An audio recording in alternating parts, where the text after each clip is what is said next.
자다가 소변말에서 깨는 이유 중에 코골이 무호흡이 매우 많습니다.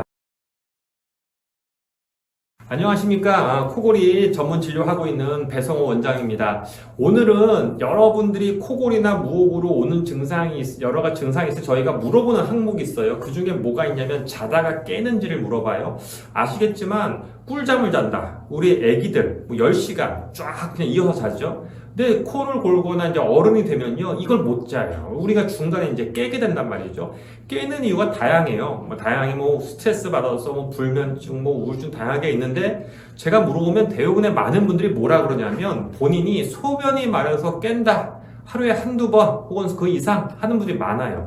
그런데 정확히 말씀드리면 소변이 마려워서 깨는 게 아니라 잠을 깊이 못 자니까 소변이 마려운 겁니다. 그 얘기를 오늘 잠깐 해드리고자 합니다.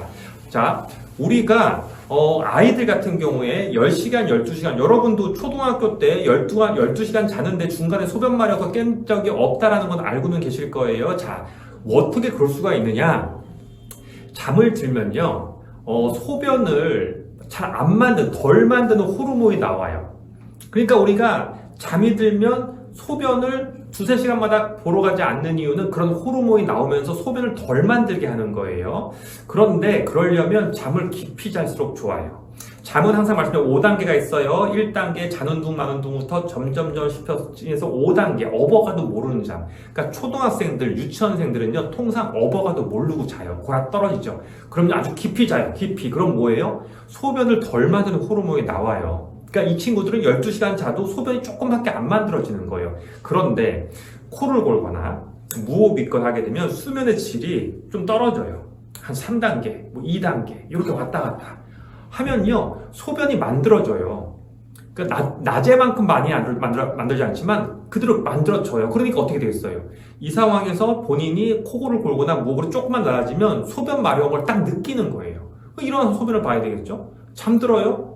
다시 또 낮으면 또 깨요. 그래서 여러분들이 코골이나 무호흡 있는 분들이 중간에 깬다. 그럼 본인이 소변의 문제로 깨는 거가 아니라 깊이 못 자기 때문에 깨는 거다. 그럼 치료하면 뭐가 되겠어요? 깊이 자게 해줘야 돼요. 그게 저희가 주로 하는 코골이 무호흡에 대한 치료가 되겠죠. 숨 쉬는 걸 원활하게 해서 코 고는 소리를 줄이고 숨이 멈추는 무호흡을 줄여놓으면 뭐예요? 잠을 더 깊이 잘 수 있겠죠. 그러면 소변 만드는 양이 줄어든다. 그래서 저희는 수술 끝나고 나서 2달 지나고 나서 수술에 대한 평가를 할 때 꼭 여쭤보죠. 가족이 만족하느냐, 가족이 볼 땐 무호흡이 없다고 하느냐는 가족들의 요소.